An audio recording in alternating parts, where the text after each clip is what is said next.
Be ready. 10 seconds to go.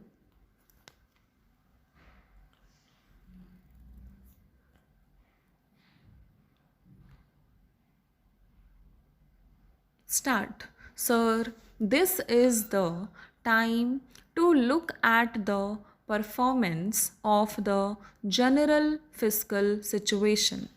I have listened with some attention to the remarks from the opposition. Everybody is worried.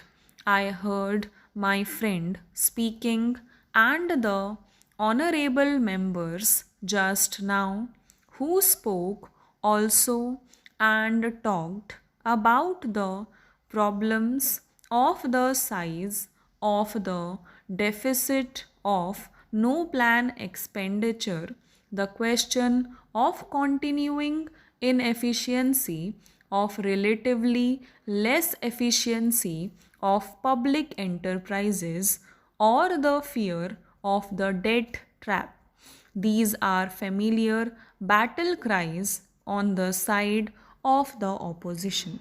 At the same time, if you heard the earlier debates, the demand on behalf of the states for net added transfer of resources from the center to states is still growing. The pressure is mounting. There is a demand for additional subsidy and continuation of excise subsidies.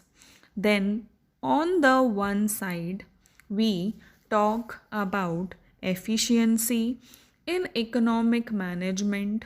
On the other side, we find different state governments and particularly some of the neighboring state governments indulging in populist approach towards repayment of loans from the banks or other sectors of the government.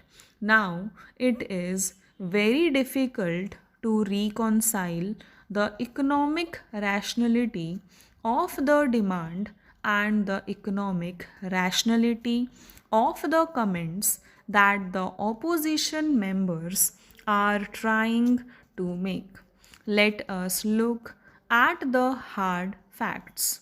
The question is whether the economy is growing in terms of growth rate of the GNP. This can be checked is terms of figures available here. The fact is that it is growing at a very fast pace. In fact, the expected rate of growth of real income in the current year is likely to be around 8%, which is much higher than what we have seen in the recent years.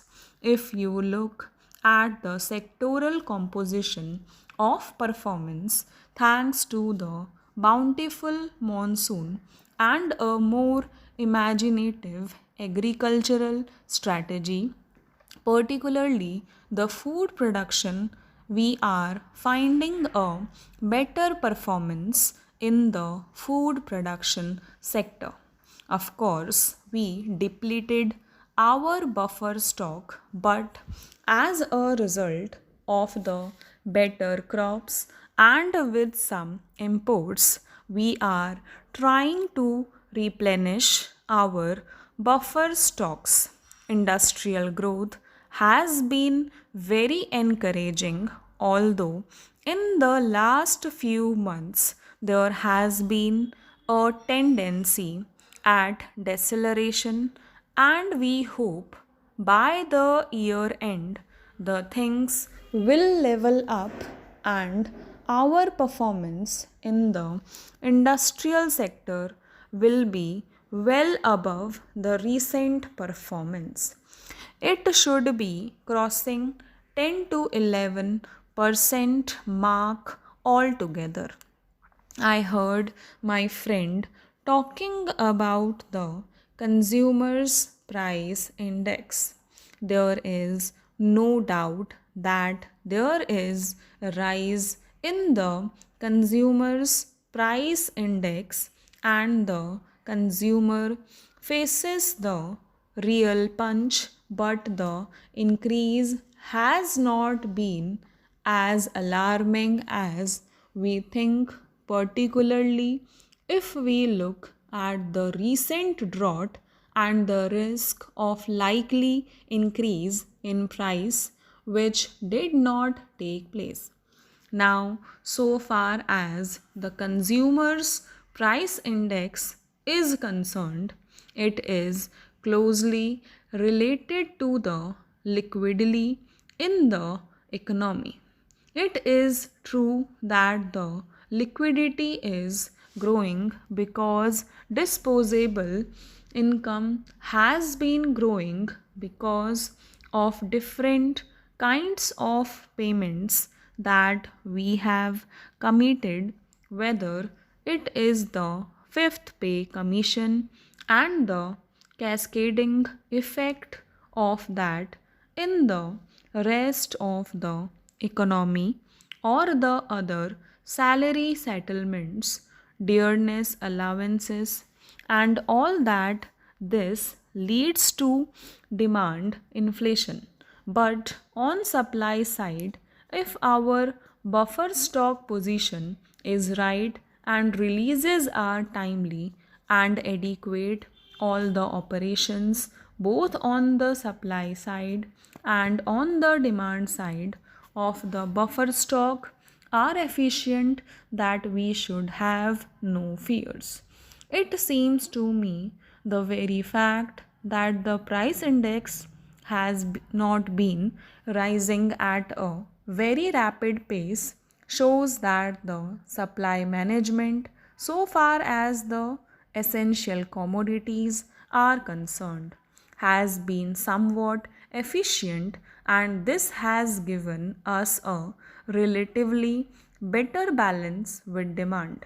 Now, so far as the wholesale price index is concerned, it is very encouraging. As a matter of fact, there was a slight pressure, but if you take the latest figures, there has been a deceleration there. What is particularly encouraging is that in the agricultural product group, the rate of increase in the wholesale price index has been much less compared to the non agricultural commodity group. However, the fact remains that the resource position of the government is under strain. When we talk of resource position, we talk of three components. Number one, what is the rate of the domestic savings? Particularly, the net figures have been under serious stress. Fortunately, the household sector performance has been good, but the performance at the corporate sector level, and particularly the saving in the public sector of the corporate sector, has been discouraging, and much more discouraging has been the rate of the savings in the government sector. So, this is one area where substantial correction is required in order to generate adequate resource for investment. Stop.